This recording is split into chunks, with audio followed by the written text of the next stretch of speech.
looking at the bottom 5 female voices. But this is the top 5 in terms of percentage breakdown of voice share. When we talk about voices, we talk about sources accessed. We talk about quotes and quotes used and paraphrased or referenced in terms of whose voices we hear in the media. And you'll see that Jacob Zuma came out at the top with 34%. The top female voice in media coverage was Helen Zille. And what was interesting is that we saw the number increase as we got close to elections, and then also post-elections it increased. But we know that she was very involved in the negotiations with GNU and came out quite vocally around that time. So that's why we also saw the increase in that. But just a really interesting breakdown of voices. Next slide, please. Okay, so now moving from the sort of news media landscape to social media, what we wanted to do was to see if there was a difference between the patterns that we saw on social media versus the patterns we saw on news media in terms of topic trends across the election period. And what you see before elections, you can see that the dark blue line, I hope you can see on the screens, the dark blue line is the social media trends, where you see various issues around elections peaking and dropping. And the lighter blue line is news media on the same topics, so same keywords. And what you see, there's a bit of a difference at some points leading up to May 2024. As we get closer to the elections, the lines almost merge. And so what that tells us is that the narratives on social media are almost identical to the narratives on mainstream news media. And so you have this sort of interchangeable, who's driving the narrative? Is news following social media or social media following news? And what we see in terms of, you'll see that sort of, near the end of May, you'll see that social media seems to be driving a bit of the narrative and news media following. So hopefully we'll be able to get into more of that in terms of research on news media and social media trends. Going more into disinformation space and disinformation trends, as or hopefully you'll know about Real 411, real411.org.za, our online harms complaints platform. This we ran in partnership with the IEC as well to look at complaints or look at disinformation related to elections specifically during the period. And this was also really interesting because we received it's just under 300 complaints around disinformation and elections during just a short couple of weeks period. And the trends that we saw here were, when looking at specific disinformation and elections, false information regarding electoral processes, false information regarding parties and candidates, false information regarding election results. I mean, it was, I'll never forget, it was sort of the day before elections, and was the few days when it was special voting, and the voting had already started, and there were posts going around on social media declaring wins in various wards already, and people were, people believed this, and it was bizarre. And finally, information intended to undermine the credibility of the Commission and its commissioners. We saw various commissioners being attacked on social media, Janet Love, Commissioner Love specifically being harassed and attacked on social media, but really going for the credibility of the IEC commissioners. Just in terms of where we saw the disinformation coming out, no surprise that Twitter is the dominant platform where most of the disinformation was circulating and spreading. So we've got X. So you'll see the one graph is the breakdown of all complaints received, and the second graph is the breakdown of specific disinformation complaints. And you see very similar patterns. You see very similar trends across. You've got X dominating, followed by TikTok, followed by WhatsApp. Although the percentages are slightly different, it's a very similar sort of breakdown and pattern.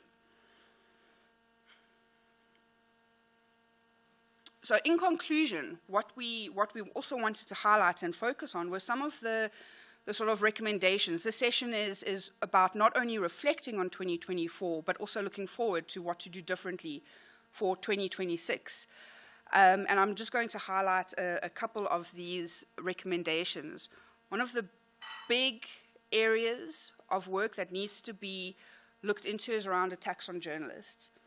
And here we talk about adopting the draft, a code of conduct developed by SANEF for next local government elections, as well as additional protections around the safety of journalists during an election period. We talk about training. This is a key element. What we often find happening is that training for journalists and training for people involved in the elections will happen a few weeks before the election period, or 2-3 months before an election period. And it's just not enough time. We don't have time to get into what the challenges are and the issues with young journalists coming up, trying to practice political reporting, but it's just not enough time. Reporting on elections, unpacking, being able to engage with the election period and politics needs to be something that's ongoing, not just focused on a few weeks before elections. In terms of some other recommendations around online harms, literacy and skills development, again, not something that we should just be focusing on during an election period, but something that needs to be continued training, continued literacy building. We've developed, in partnership with the Mandela Institute, masterclasses on disinformation and disinformation around elections. So these are our recommendations that we need to start implementing now for 2026. Looking at supporting and strengthening the role of self-regulatory bodies like the Press Council, and then doing a lot more to counter threats to democratic institutions, and that we saw with the deliberate targeted attacks on the credibility of the IEC. And lastly, one of the big areas is around mainstreaming gender equality, not only in news reporting, but in every aspect of the elections. I know that was very quick, but just highlighting some of the few issues, and hopefully it forms some of the foundations for the discussion going forward.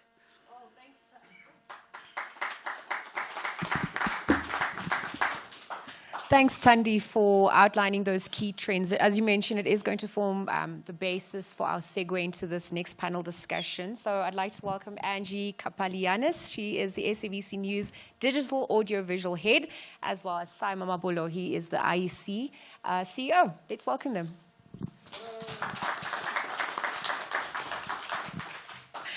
So just a few months back, there were catchphrases being thrown around: landmark elections, watershed moment, 2024 was our 1994. These are some of the political slogans that I'm borrowing from.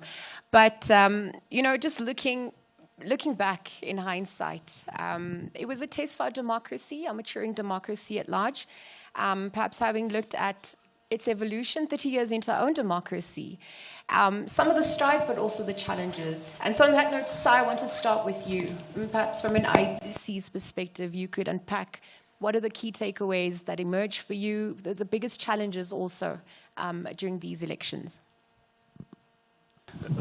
Thank you very much, and good morning, everybody. It depends how much time you think you are able to accord me, because I can speak for the whole day on the issues pertaining to 2024 elections. I think the first important takeaway is that the electoral system, which undergirds all processes related to the management of voting stations and needs to be settled way in advance. And in 2024, the electoral system was itself a source of contestation, because there was a significant body of thought that felt that the system as was determined by Parliament did not take into account the notion of a geographic-based contestation, which is a constituency. So that issue has to be settled well ahead of time. Whichever way the country decides to go, from a election management perspective, we want that sorted out at least 2 years ahead of an election. That's the first point.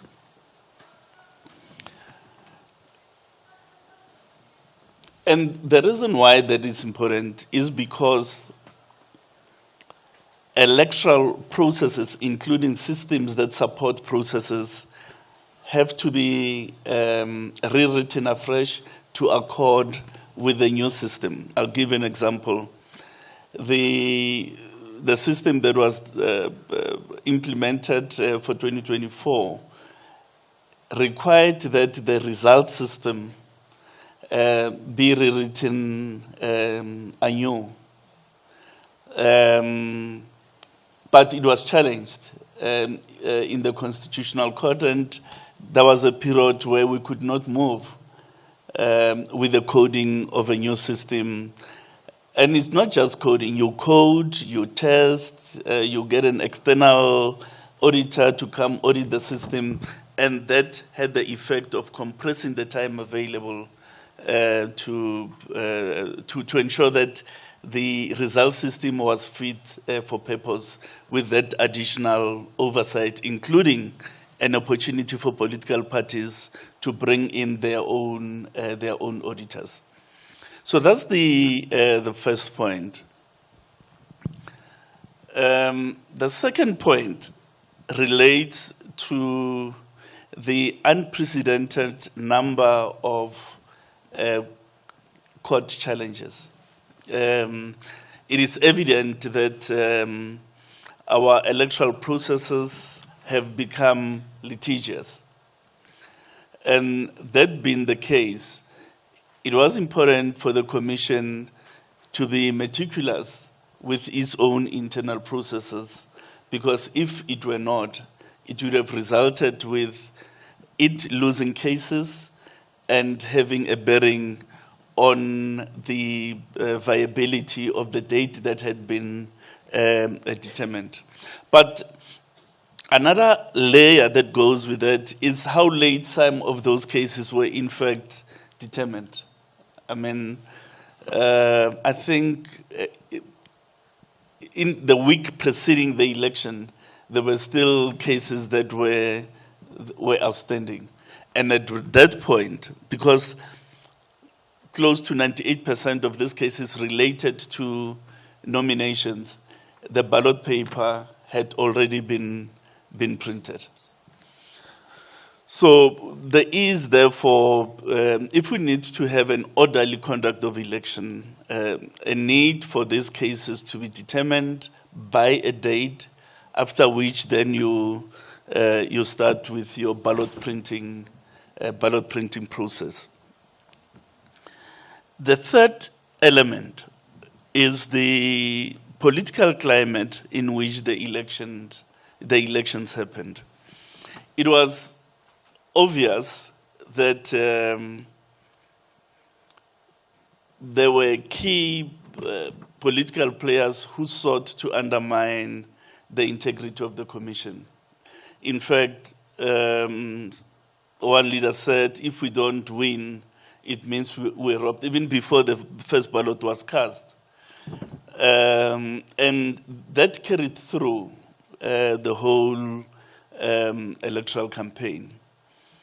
Now, this is introducing a very dangerous element into our electoral processes, because never before have we had a situation where people claim to have been robbed even before the first ballot was cast. we have had instances of people complaining about the mechanical aspects of election and so on. But never before have we had this consistent attacks on the commission. Now, the response of the commission, in our view, has to be twofold. Obviously, is to deliver the elections in a transparent manner and ensure that all citizens have a window of sight into the electoral processes, but at the same time is to improve the efficacy of the processes of the commission, because that's the best answer to the criticism. It is not so much how much money you can use to counter that via marketing endeavors. Really the issue is improve your efficacy in the management of voting stations and be as transparent as possible because those of reason within society will be able to see things for what they are. But I think the high water mark of this point is when we were told not to release to declare the results. I think that if you analyze it deeply, you realize that it amounted to an interference with the constitutional duty of the commission, because the commission and only the commission is constitutionally entrusted the responsibility to declare results, not a political contestant, not even the president. Only the commission could do so. Now we have a very peculiar situation where there are 4 cases before the Electoral Court still challenging the declaration of the results, but 2 of them are from the same party. They filed a case to which we answered. They attempted to withdraw the case. We said, no, you can't, because the matters that you've raised are of exceeding public importance. So let the court debate them and come to a determination. Now, that matter has not been finally determined by the Electoral Court, but in the recent past, the same party has filed another application on similar facts, similar remedy, similar parties.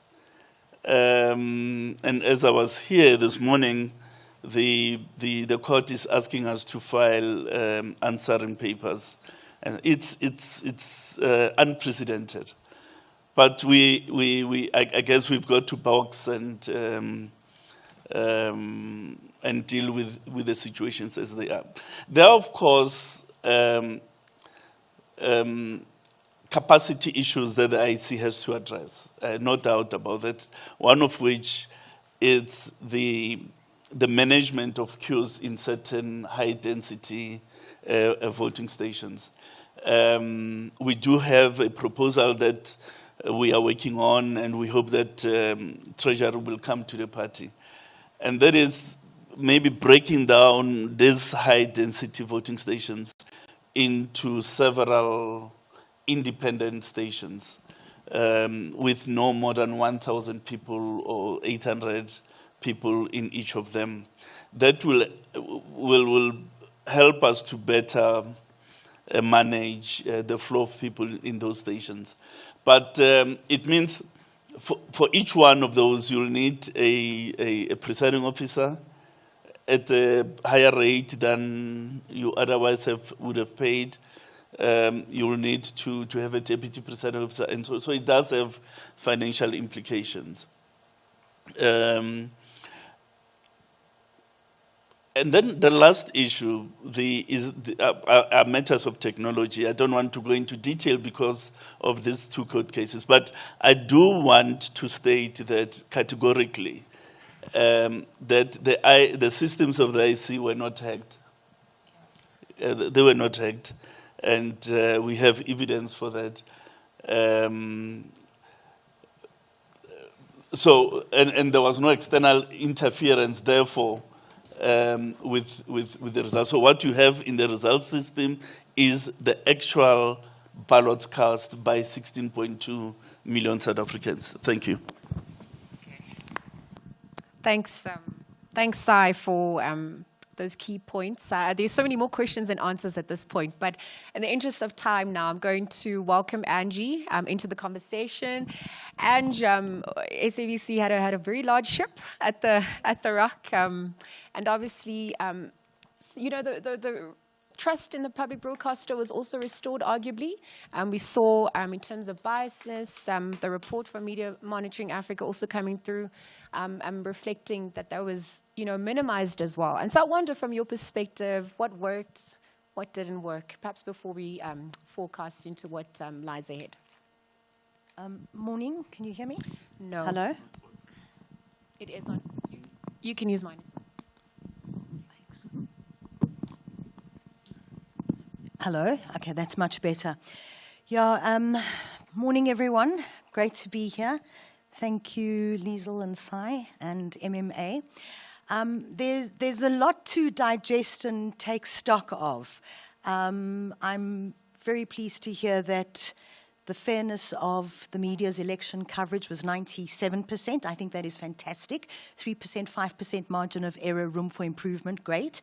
And just before we went into the elections, we worked very closely with Media Monitoring Africa, the IEC, SANEF, Africa Check, just to name a few, and the preliminary assessment of our coverage before the elections, which was the build-up, was I think 98%, as SABC News specifically. So I think that, yeah, that makes our hearts very warm, that we did well. I think, so everyone kind of judges us by how we rocked at the Rock. Full force, but there's a build-up to that. I mean, like we're going into the 2026 elections. We haven't started now, but we'll probably start next year. So there's a huge build-up. There's a lot of operational stuff that needs to be put in place, discussions, talks, and then we have the training sessions, deploy the journalists, assign them, and we move them wherever we need to go. So I think the operation from an SABC, and specifically SABC News perspective, is huge. We have a huge mandate, and we do take our mandate, our public mandate, very seriously.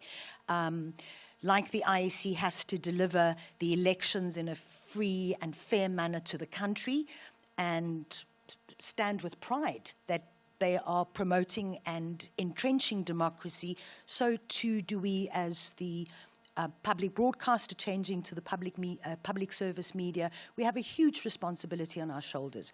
So I wanted to also just give you a sense, the complaints that we had. So we have a whole regulatory office throughout the year that deals with broadcasting commission complaints, some from the Press Council, many from members of the audience, and really they were surprisingly few. But I think what you'll see is the reference to what Sai was saying is the shift of the attacks on the IEC may have shifted away from us as the public broadcaster, but I want to come back to that point. So very few complaints from the audience and organizations. 4 political organizations: Independent, SA National Civic Organization, Northern Cape Communities Union, Organic Humanity Movement, Dudula. The main complaint there was that not that we didn't cover them, they wanted live coverage. So people are testing us as to, did we cover them? And if they didn't get live coverage, then it's not good enough. So it's not that we didn't cover them, it's just how we cover. We can't cover everyone live. And then I think the 3 main complaints was from the new political formation, Umkhonto we Sizwe Party. The main one that you would probably know about is taking us to court for referring to the Government of National Unity, describing the current coalition, and then also the former president and the leader of MKP kind of publicly accusing us and ENCA of not interviewing them. It was about a news conference, and they had basically said what they had said before, reiterated, and our team didn't cover that, but also they weren't allowed to ask questions. So we took a stand, we're not just going to be your megaphone and loudspeaker. And then the DA also threatening to interdict us for not broadcasting their final rally live on SABC2. So I think overall that's not too bad. We have more complaints about SABC's Afrikaans News Bulletin being shifted from channel and time, and obviously a lot more now and in the build-up with the Middle East, Israel and Gaza. There are a lot of complaints about that. So I think overall that's not too bad an assessment. With regard to performance, so we had, just to give you a sense, around about mid-March we had radio current affairs teams moving across the country. We did 60 outside broadcasts right across the country. Very few disturbances, but literally orderly, and they moved very quietly. They moved very quietly, but they were in the communities. And maybe people don't judge us because they don't really see that on TV or on social media. On the digital team performed particularly well, like 63% on the previous quarter increases. Our website, our YouTube views, TikTok and WhatsApp are our new kids on the block, did phenomenally well as well. And then we had a special in election week, the 8-day Sunday to Sunday. We had a special election pop-up channel, which we're calling SABC News Live. A combination of blow-by-blow coverage, including the news channel, and we involved students from universities. We got them also to give us election-related content. That hit the roof. It was on our SABC Plus platform, a new platform, and it was phenomenal. We had nearly 1 million views in 8 days. We surpassed our own news channel. So it shows you there was a demand. The audiences were tuning into us. And I think what that talks to, it's that they trust us. Our trust is tested all the time, and that's why I'm saying I think the question of trust and the attacks have moved from the public broadcaster and the public square to head-on IEC now. So the performance for me talks to that the audience has trust in us, that we were equitable, we were fair. You could see, in fact, we gave slightly less coverage than the mainstream media did, more on the IFP, and I was trying to think why, possibly because of the death of Mangosuthu Buthelezi and the developments in that politics. But more or less, we were on par. We stand by our tagline, our slogan, that we're independent and impartial, and we would like every single member of the public to stand by us and support us and ensure that we are that. Then to go back to the attack. So my sense overall, I thought there were more attacks on us as SABC News in the 2021 election, and specifically from the ANC. They took swipes at us publicly and especially on camera. I didn't appreciate that, and I know we sent complaints, for example, including others to the IEC. I think every attack that is unwarranted, members of the public, civil society, the IEC, parliamentarians need to stand up and say, that's not on, don't touch. Don't touch our journalists. Likewise, where you could see the attacks now moving, specifically questioning the integrity of the Electoral Commission, all of us need to say the same, hands off. But at the same time, question, interrogate, as you were saying, Sai, be transparent about absolutely everything. Because one attack on one public institution, public entity, public organization is an attack on everyone and our democracy. You want to make... Yes, thank you, Ange. Thank you for that. Speaking about swipes and attacks, and perhaps also looking at the way forward side, let me bring you back into the conversation because it's important to manage narratives and perceptions, particularly when there are unwarranted attacks against Chapter 9 institutions, and it undermines the legitimacy and integrity of the IEC at large. Talk to us about what the IEC could do in terms of damage control, perhaps also effectively dealing with some of the processes to correct the precedents ahead of 2026's local government elections and beyond. Thanks. one thing that the IEC has to manage better is the social media space. In 2024 elections, we thought we had built a sufficient capacity, because we did anticipate that managing the social media space is going to be important. In fact, we did say that the credibility of the process will rest on how well we manage that space. But even with the biggest improvement we have registered in the team that manages social media, we were woefully undercapacitated. So 2026, we would need to think about how we improve our capacity manifold to manage the space better. Because our responses, I think, were good, but they were often delayed.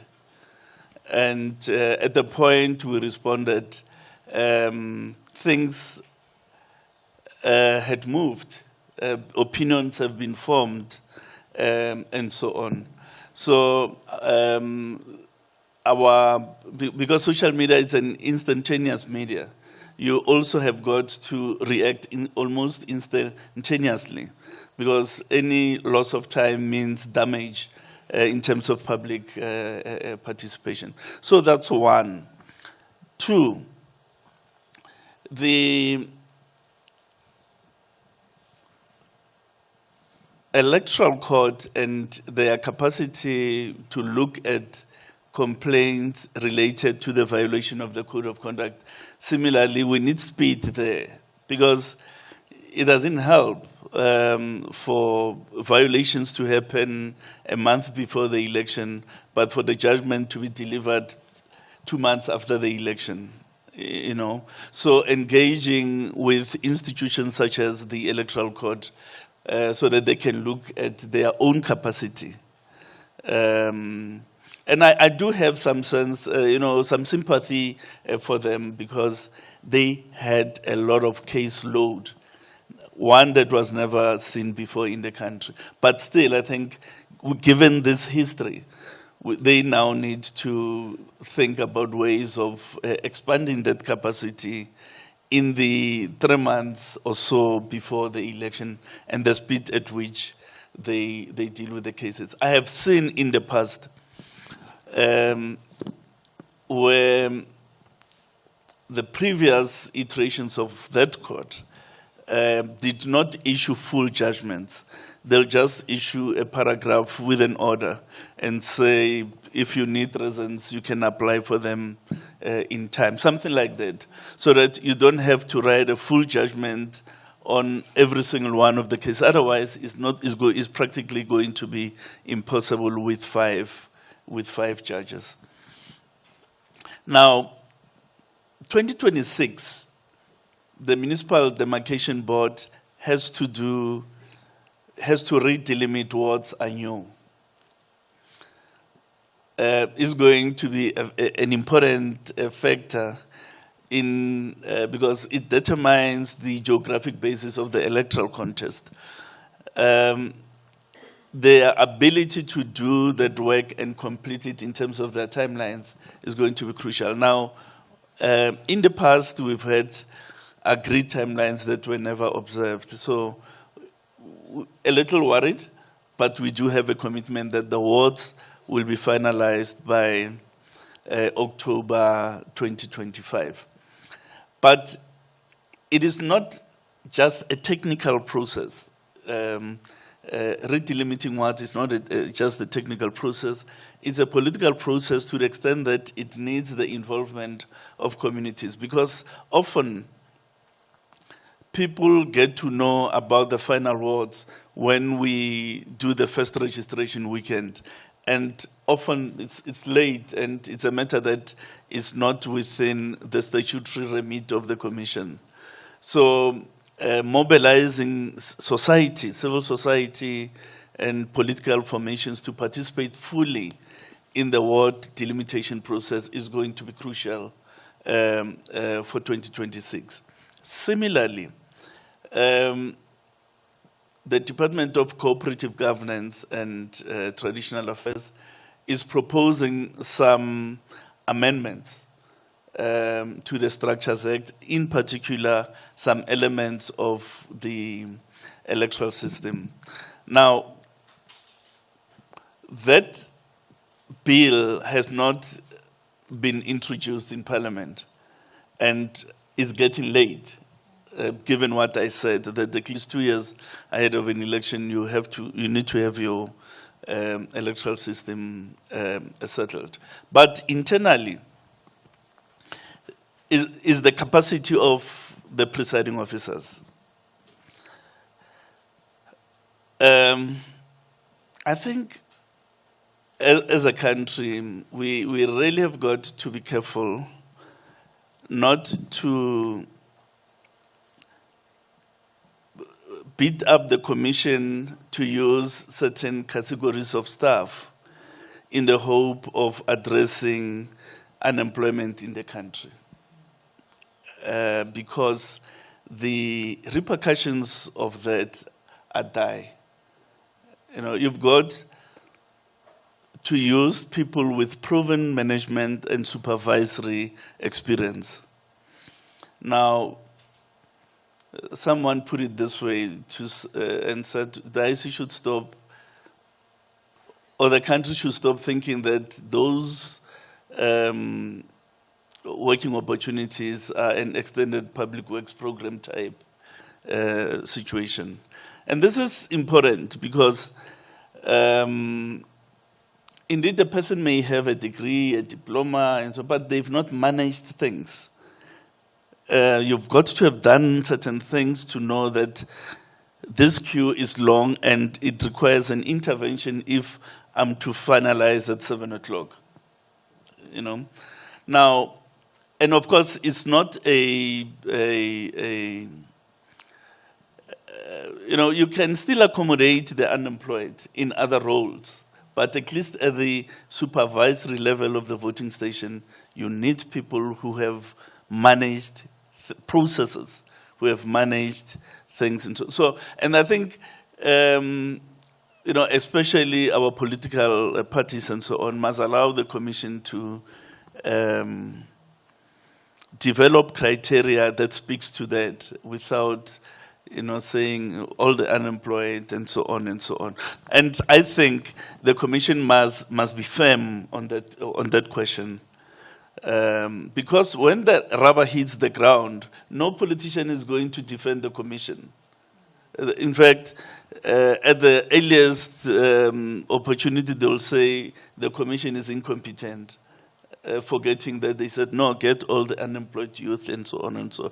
So, but the commission, as the manager of the process, has to be firm in that regard. I know I'm taking too much of your time. Thanks. Thank you, Sai, for that. Just perhaps also as we wrap up, Angie, we're going to play with an imaginary crystal ball here, and perhaps also look at SABC's readiness ahead of the 2026 local government elections. But the trust factor, how do we protect the public broadcast? I mean, there were also concerns about interference and censorship with the vetting of SABC's head of news by the State Security Agency, and this has happened 2 years after his appointment, also just before the election. So if you're going to look at intimidation concerns as well, talk to us about mitigating against that as we edge closer to 2026 and beyond.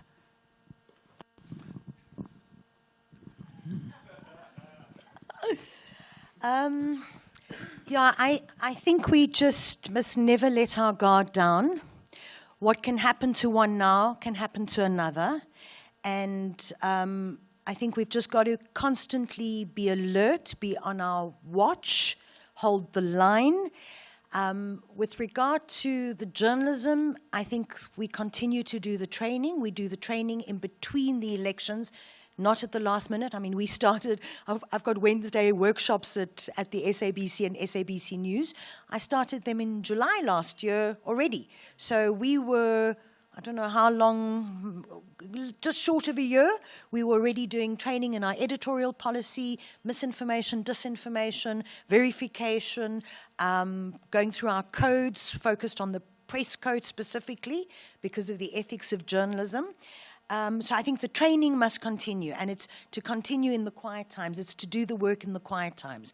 It may not be election-focused, but you're beginning to continue building on the foundations of great journalism.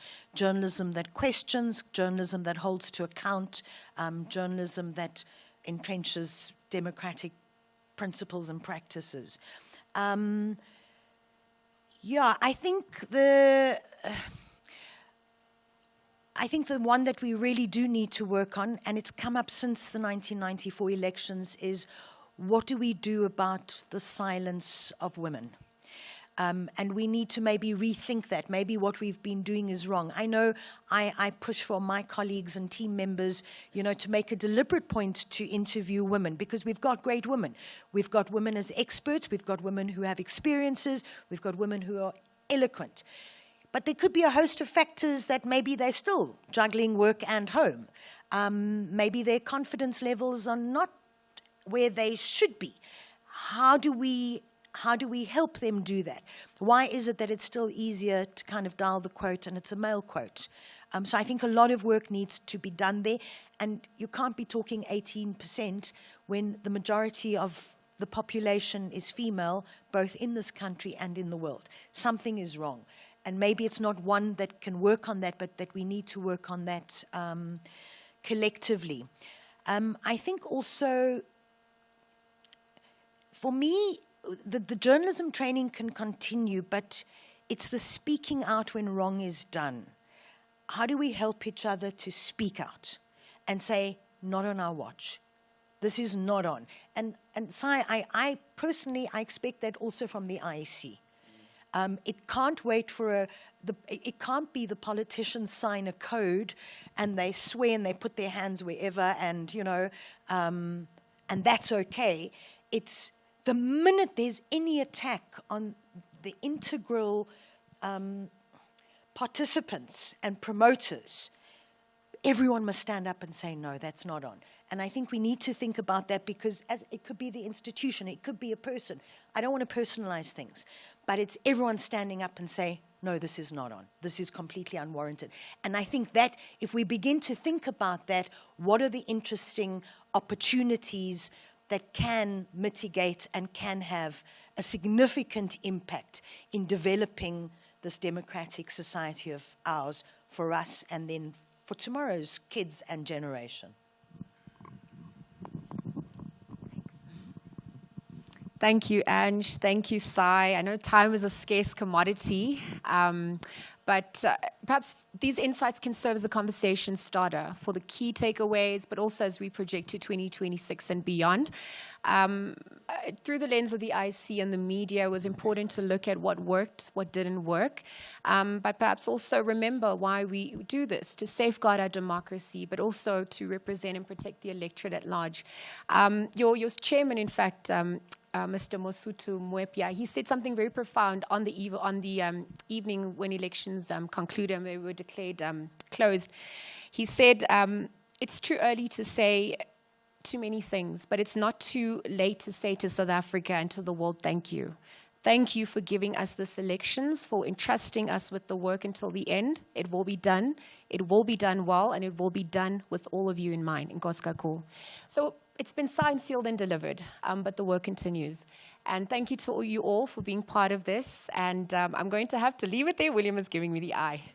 We continue with another panel just after this in a few moments. Let me hand it back to you, William. Thank you very much. Okay, so what's happening now is, because the original plan was that we continued, added some more people, and then looked to the future. And we're going to do that, but we're going to do that by taking the panelists and putting them in the library, because they're going to be doing that live on SAFM. So I'm going to need to just ask you to step off the stage with me, and then you can go and join Kathy Motlatlana in the... then we can give them that afterwards, the end of it. So we are going to... we can do it there. We're going to run the feed through here. Is that right, Handel? Yep. So you'll be able to... You can either... bring your chair to the library or not? No? No. We're going to just run the feed through to here so you'll be able to stare at a vacant stage, which isn't altogether the most exciting. Oh, you can watch the broadcast, so you can follow with us through there as we do that now. So we're going to go there in a moment, but let's just get a quick picture. Oh, okay. First picture. Thank you. Oh, there's some applause. Okay.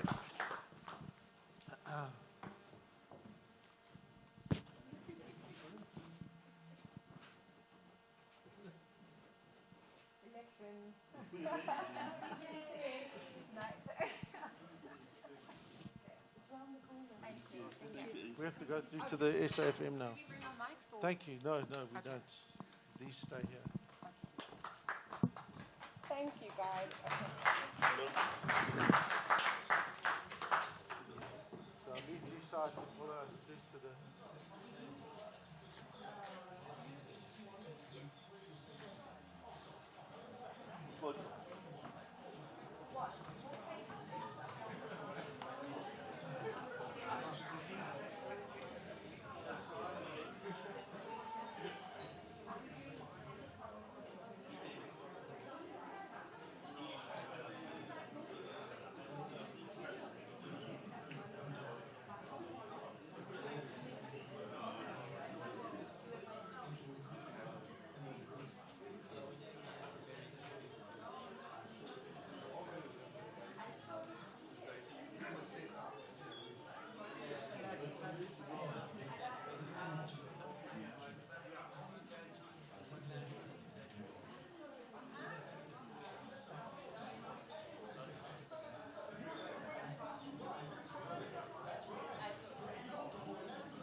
For USSD, Panda, Pusha, Play.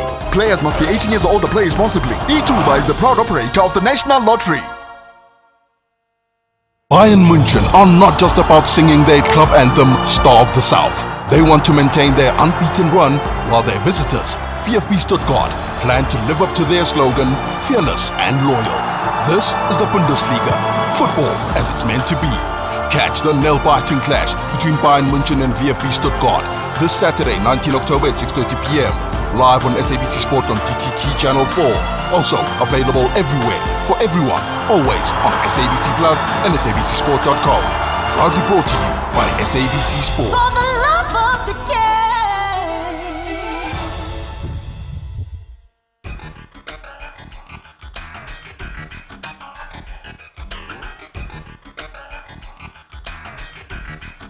The Talking Point with Kathy Motlatlana. Weekdays, 9 a.m. till midday.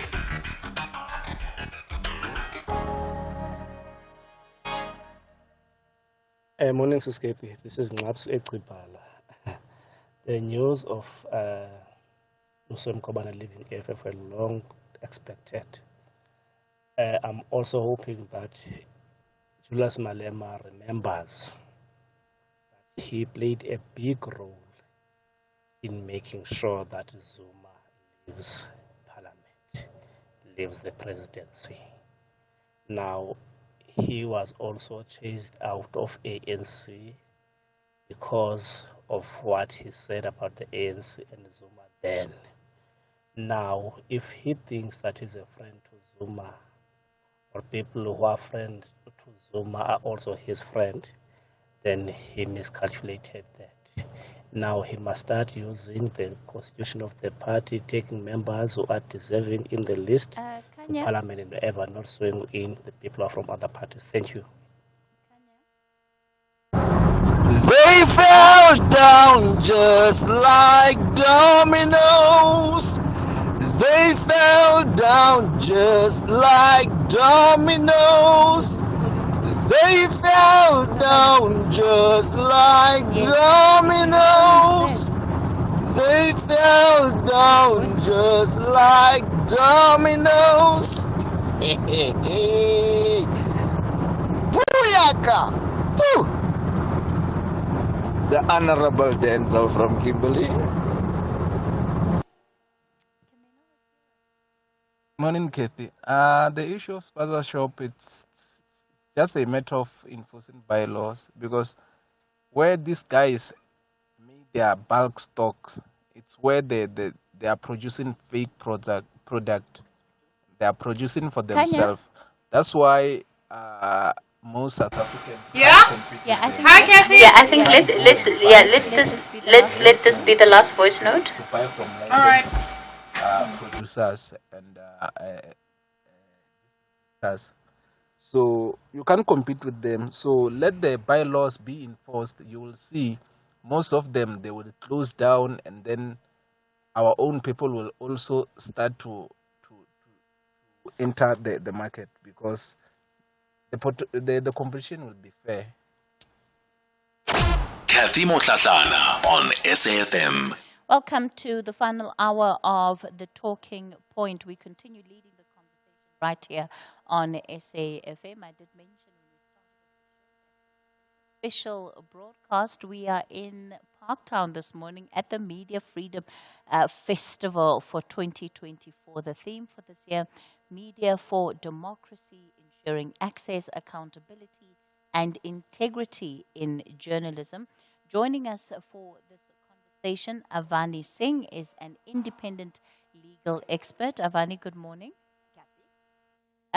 William Bird is director at Media Monitoring Africa. William, good morning. Good morning. Good to be with you.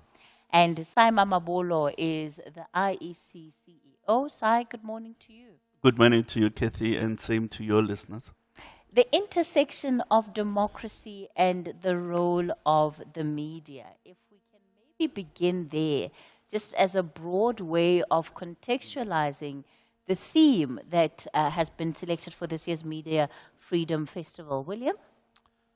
So really, it's about helping us understand and celebrate media freedom, which is why a whole lot of excellent civil society partners, together with the University of Germany, for example, and GCIS, and the SABC have come together to talk about the limits of freedom of expression as well as the critical role that it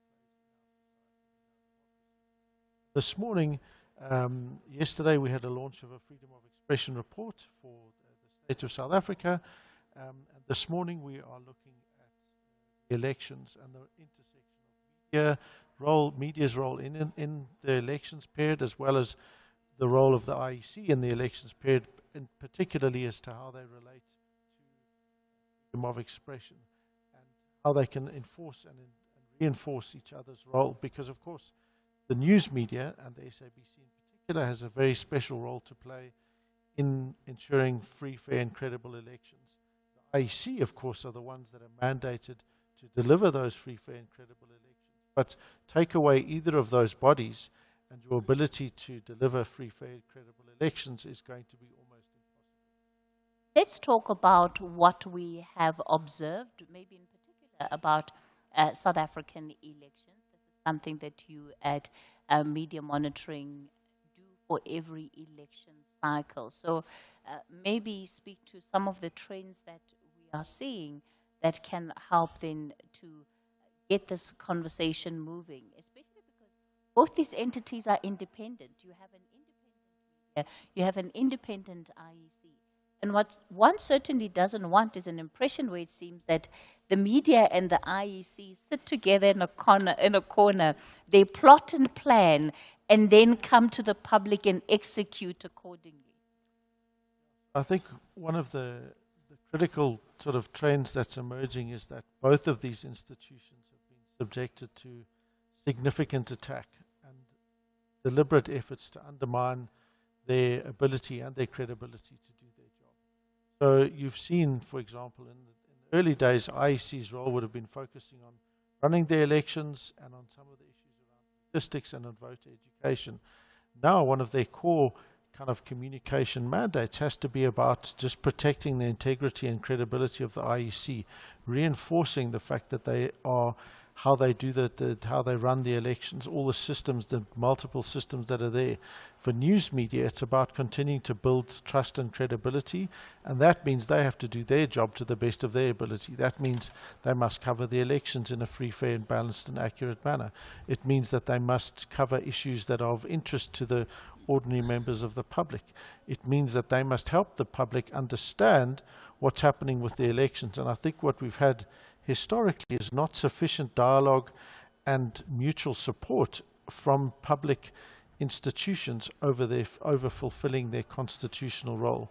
So when the IEC, for example, is attacked, it's unusual to see the media coming out and saying, hang on a minute, this is not an okay thing, especially if it's an unmerited attack. And similarly for other public institutions, if they are being attacked, we need to be showing a far greater level of support and solidarity with that in order to enforce and entrench some of these basic and fundamental rights. It's why we've got a coalition of organizations that are running the Media Freedom Festival, precisely because each of us focus on different things, but each of us know that we have to work together and support all of our efforts to ensure that we can continue to protect media freedom and continue to have a democratic country, which means we need free, fair, credible elections. Sai, we are in a very dynamic political environment in this country, and it's only going to increase. And what this has done is that you also have very opposing views around how public institutions, including the IEC, conduct their jobs, and how what they do is questioned, is interrogated, is looked on by the public. So maybe from an IEC perspective, and reflect on it based on the previous elections, the role of the media in, number one, helping to support democracy. I think generally, because we are a democratic state, we should be supporting any efforts that strengthen our democracy. But perhaps reflect on it from the point of the IEC. How did you look at the coverage around the elections, and did you have what did you note, and were there any concerns? Thank you very much. The IC perspective in terms of coverage of the previous election was that it was a good undertaking by most media institutions. And that is important because media coverage speaks to the content that goes into the right to vote, because without that free flow of information, that right to vote is hollow, it's empty. You need people to propagate their ideas, you need the media to convey those ideas from different contestants. And once you achieve that, then the voter is placed in a position wherein they can exercise their right to vote knowingly. And we are happy, really, with the manner in which the coverage was done in these elections. Of course, there are areas of improvement always. Amongst those would be the fact that social media appears to have been the forerunner of news coverage.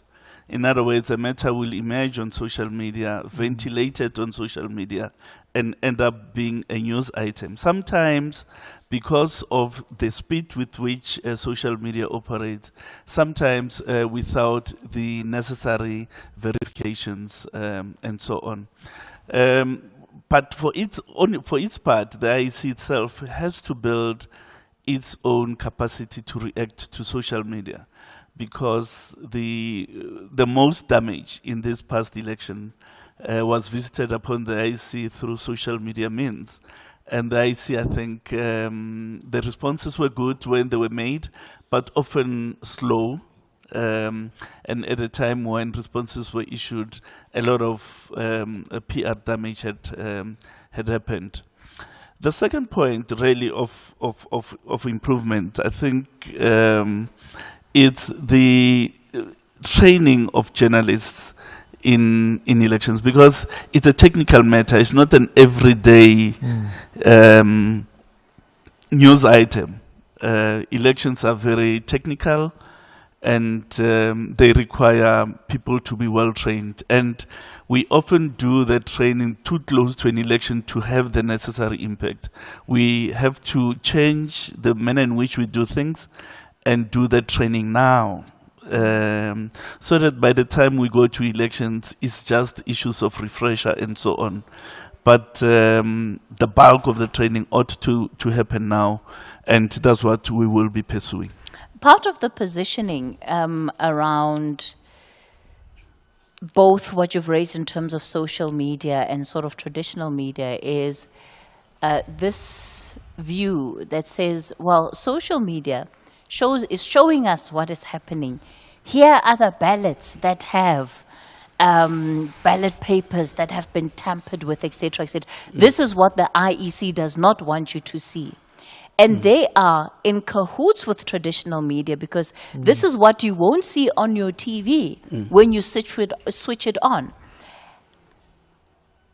How does the IEC see that? Because the reality is that there are, in some instances, legitimate issues that people picked up wherever they are, whether it was the long queues that we saw in some parts of Johannesburg that needed a quick response from the IEC, the delay in ballot papers, all of that contributed to the experience that people had of the elections. So not everything that emanated from social media was necessarily illegitimate, but there is a view that the IEC seems to want or even sometimes get a free pass from traditional media. No, we don't want a free pass, because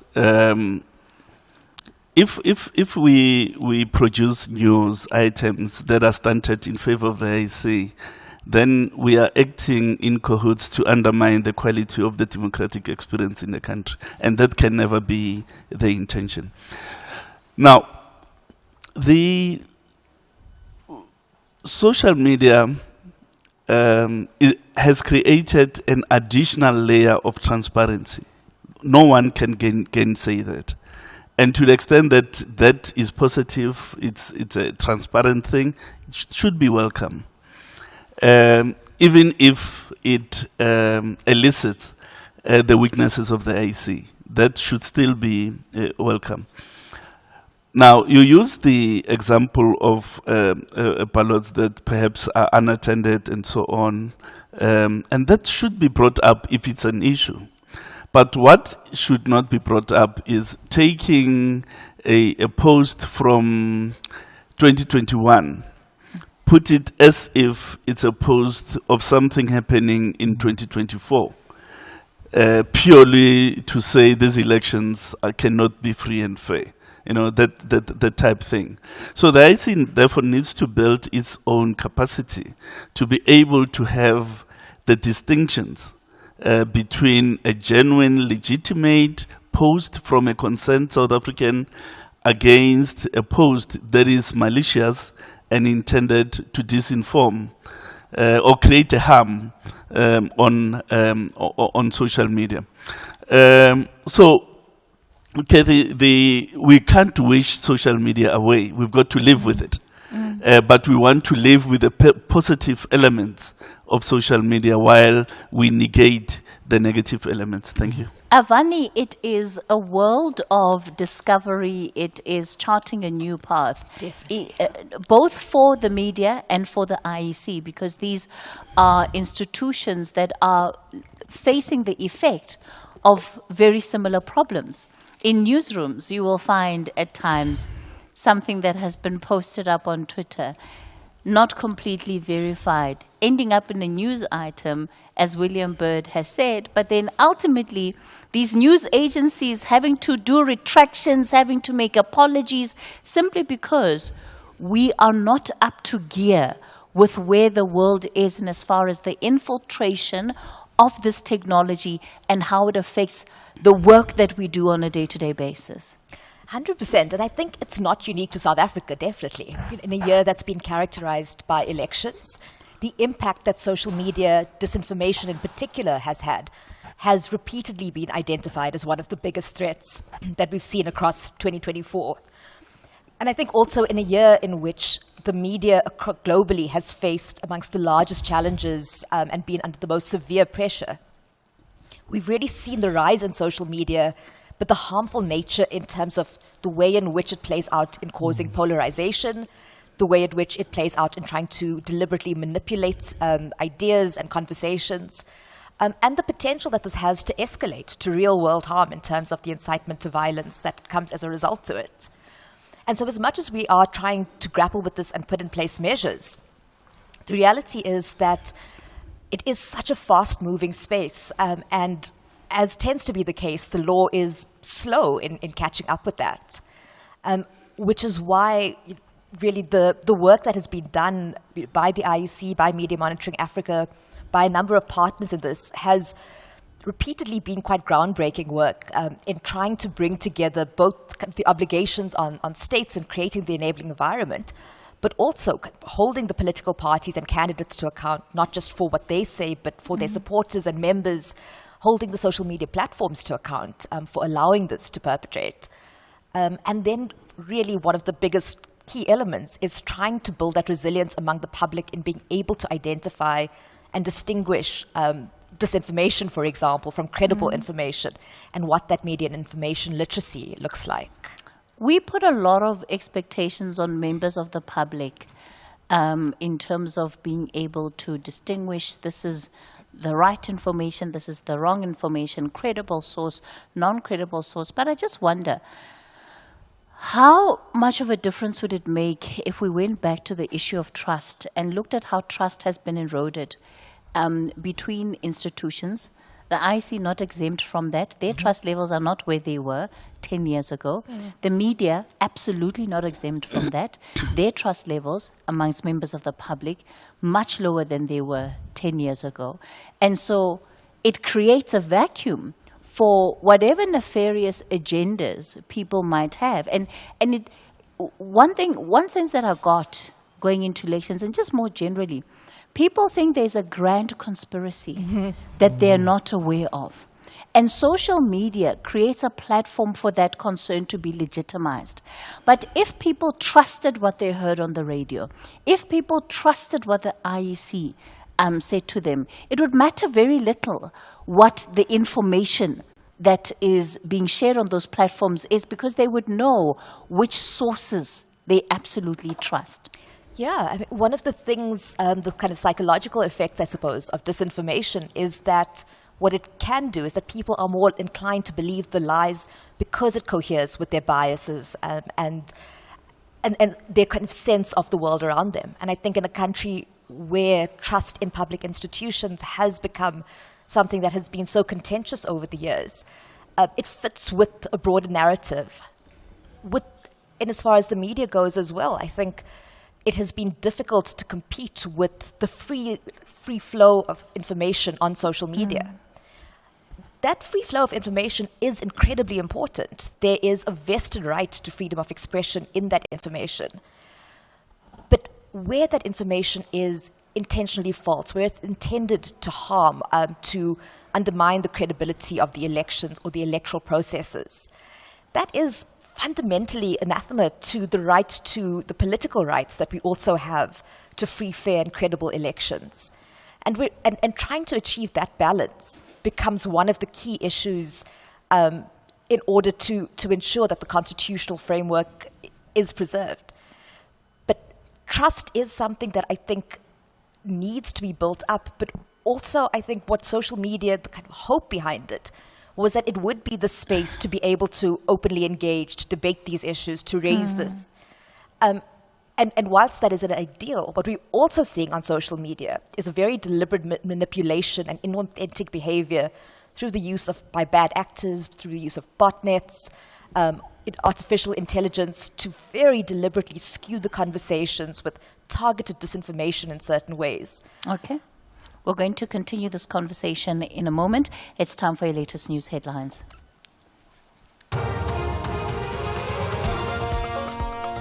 A very good morning with the news headlines this hour. Ke Modupi Makgalemele. Former public protector and EFF parliamentarian Busi Mkhwebane has resigned from her party and from parliament. The former ANC parliamentarian and 6 alleged accomplices are expected to appear in the Palm Ridge Specialized Commercial Crimes Court in Eastern Joburg on charges including fraud and theft. And Zimbabwean authorities say they will continue generating power from the Kariba Dam hydroelectric power station despite severe droughts causing low dam water levels. And those are your headlines. A full news update at midday. Mzansi, don't let the lotto jackpot estimated at 77 million rand pass you by this Wednesday. That's right. Play lotto for an estimated 77 million rand jackpot today and you could be celebrating the millions. Buy your tickets now in store on nationallottery.co.za, the mobile app, cell phone banking, or simply dial *120 *7529# for USSD. Panda, Pusha, play. Players must be 18 years old or play responsibly. E2 is the proud operator of the National Lottery. The Rockets say before the sun sets in Mpumalanga, they will march out of the battlefield with a VIP access to the quarterfinals. However, the Chili Boys are not shaken. They want joy for the Eastern Cape citizens. This is the second edition of the Carlin Knockout Cup Round of 16. Fagukesi! Cax TS Galaxy FC versus Chipa United FC this Sunday, 20 October at 2:30 p.m. Live on SABC 1 and SABC radio stations. Also available everywhere for everyone, always on SABC Plus and SABCSport.com. Proudly brought to you by SABC Sport. For the love of the game. The Talking Point with Kathy Motlatlana. Weekdays, 9 a.m. till midday. All right, we continue the conversation on the Talking Point live from the 2024 Media Freedom Festival. I've got a number of guests with me reflecting on the theme of this year's particular festival, Media for Democracy, ensuring access, accountability and integrity in journalism. Simon Mabolo is the IEC CEO, William Bird, Director at Media Monitoring Africa, and Avani Singh, Independent Legal expert. We are going to be bringing in just a very few of your contributions to this conversation, so I'm not going to be taking too many callers. Maybe let's then move to the lessons learned out of this election and how then you pave a way forward, particularly around disinformation. When you hear a big institution like the IEC saying that we simply have not been fully equipped to deal with this layer of social media, we need to invest a lot more into understanding that space. What more for newsrooms that are working with much smaller budgets? And again, you've highlighted, all of you, how both these two intersect. William? Yeah, I mean, I think it highlights the essential multi-stakeholder nature that elections have to take going forward. It's no longer good enough to just say, okay, the IEC is going to run elections, the media are going to report on the elections, and civil society is going to support with observer missions and monitoring and that kind of thing. Now we all have fundamental roles to play in ensuring that those elections are free, fair and credible, right?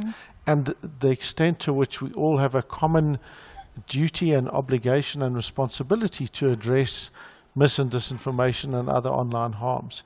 Because if we allow those, it doesn't just undermine the IEC, it undermines democracy. You undermine democracy, you undermine fundamental rights, you undermine the media. So attacks on journalists, attacks on news media, news organizations, their credibility undermines the role of the IEC.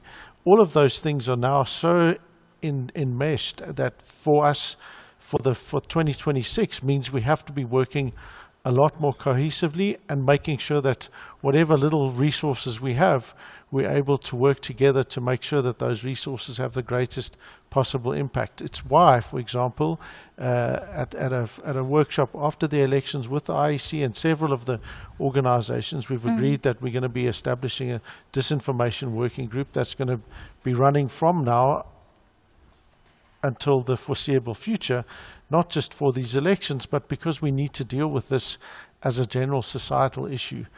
we can't influence and we can't stop Elon Musk from doing what he's currently doing, right? Which is undermining X as a legitimate platform. I mean, I think we need to have discussions about how we deal with that specifically, but certainly for us as NGOs, as civil societies, as academics, as organizations, as legal experts working around these online harms, we need to be making sure that we're working on this from now ahead of elections, and that we're there to make sure that we can support the IEC. The IEC in turn will need to bolster, as Simon Mabola has already said, their ability to respond more effectively and speedily to those things. And there's also things about the electoral court.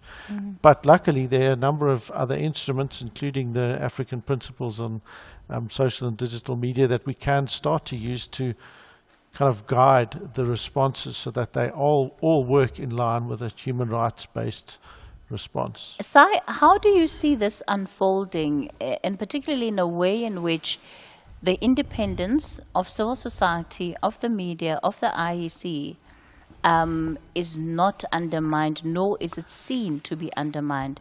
Because again, part of some of the narratives that we have in our political discourse today is that, no, if you want to know who these people work for and who they serve, look who they're hanging around with. So a picture of you and William Byrd can come with very many different interpretations, much of it, depending on who is writing it, undermine the very essence of even why you're collaborating in the first place. Oh no, certainly, certainly. That's part of the difficulties that we're going to need to confront as we surge ahead to 2026. But you know, part of the package of things that we have to do to restore the trust in the democratic process, because it's not just the trust in the IEC, it's the trust in democracy as a preferred way of governing public affairs. One, the issue of transparency in what we do, because that it's used as a cloud to attack the IEC, for instance. So we've got to be more transparent about how we're going to distribute the ballot paper, for instance, because there was a complaint that we're using municipal trucks, but that's part of the plan, and as part of the Electoral Commission Act, other spheres of government must assist the Commission to fulfill its functions. It's not an aberration for municipal trucks to be used to deliver bulk material and so on. The second element, just to typify this, the role of the auditors in the results collation process, who they are, how they've been appointed, and so on. We need to be saying much more to South Africans about that. So that's the first point. The second point, it's training political players, because some of this grand conspiracy get rooted because of inadequate, if not lack of knowledge of the electoral framework. Now, people who come late into the political process often come at a point where there's no opportunity to fully train them, as against those that have been in the process for the longest time. So we need to find a solution to that. Parties that get formed before the close of nomination and so on, how do we fast track giving them information? And then lastly, the IEC has got to improve its own internal efficacy, especially in the management of voting stations. There can be no doubt about that. We've got to find some solutions to the efficacious management of voting stations. And part of that equation is who we recruit and when we train.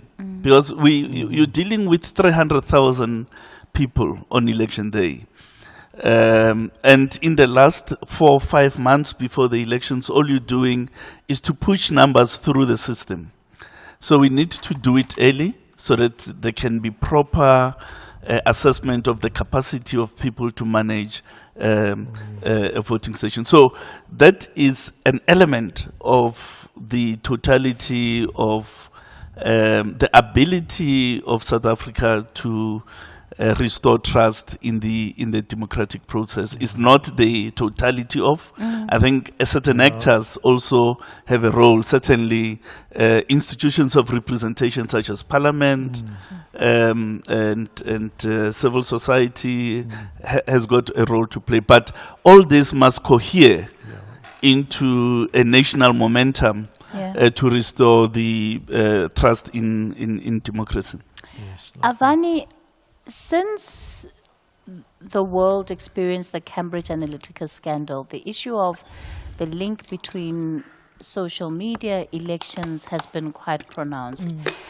I think it's been our own experience locally that disinformation, misinformation, it started as little warnings, they grow and grow and grow and grow.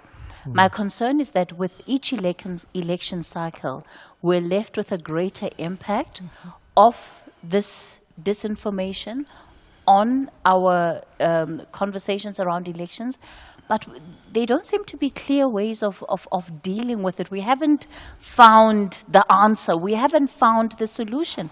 Why is that the case? Because we're dealing with such complex issues across such wide jurisdictional questions, and because we have social media platforms wielding tremendous power and not wanting that to be reined in. We're seeing sort of on the one extreme a platform like X, just not being willing to even engage in conversations around mis and disinformation under this claim of sort of democratizing the internet, but actually creating very real harms to the type of content that is being spread like wildfire. On the other hand, you're also seeing platforms that are willing to engage, but there is still this disjunct between what global north countries receive in terms of protections, disclosures, planning measures, and sort of the more feeble measures that we see trickling down. And one of the challenges is that we've kind of forgotten to build this culture where we call a lie a lie. And so much of that disinformation remains in sort of the public supply of information, and it's not contested. Which is why two of the measures that Media Monitoring Africa and the South African National Editors Forum is proposing for the next elections is around building more targeted frameworks, particularly through codes of conduct, the one specifically on mis and disinformation, and the expectation on political parties and candidates in terms of what they need to do in their commitments, what they need to instruct their members and supporters to do. And then the second around creating that enabling environment for the media, because if the media is to perform its role, being able to get access to information, being able to engage in those conversations is imperative. Whether or not the politicians and media journalists like each other, that's irrelevant. Yeah. It's still a fundamental right. Sai, we saw the IEC being a bit reluctant on that issue. Code of conduct, mis and disinformation, especially on the part of political actors. I mean, one can think about statements that were made, particularly that were seen as undermining the democracy of this country. It took a while for the IEC to even issue a statement against certain individuals within the MK party that were making statements like that. By and large, others, I mean, there were a number of videos that I came across of political representatives, not necessarily leaders, but just rank and file as they're warming up the crowd. Some of the statements they said, I was like, I'm not sure about this. I don't think that this should be allowed. But the IEC seems to want to not get involved as much as possible and only get involved as is absolutely necessary. That doesn't help. I don't think it helps. Look, the IEC has to balance factors. For instance, its role to enforce the electoral code of conduct on the one hand, and its continued being seen as a neutral arbiter to deliver elections. So these things have got to be considered carefully. Nonetheless, the IEC did take action against at least 2 persons who were members of a political party in this past election by referring the matters to the Electoral Court. But the unfortunate thing is that perhaps those actions didn't receive the necessary publicity. And secondly, the Electoral Court, when they issued the judgment, it was after the election. So the issue of speed is paramount, because we needed to act quicker, inform the country about the actions already taken, because that would have a deterrent effect if you announce things and let the public know what you're doing. But also for the Electoral Court, within their own constraints as a court that is not permanent, to deal with those matters expeditiously and tell the public about the outcomes of that adjudication. All right.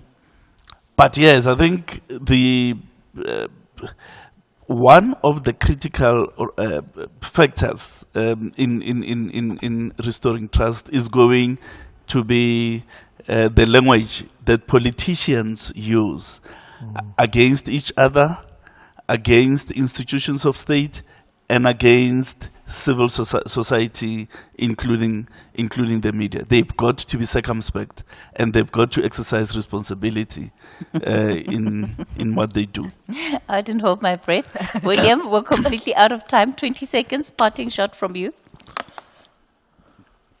Online harms are here to stay. Until we see some structure change in the platforms, what we can do as institutions that are for democracy is to highlight the importance of rights, the importance of the role of media, and to fight back against these things in all the legitimate possible ways that we can. All right, let me thank you all for your time this morning on The Talking Point. That's where we leave it for today. Up next, the book reading.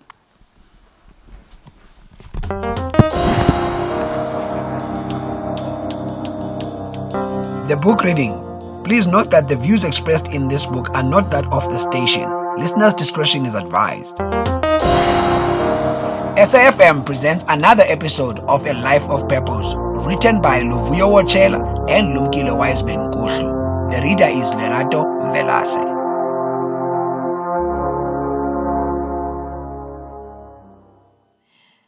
By the early 2000s, Wiseman had received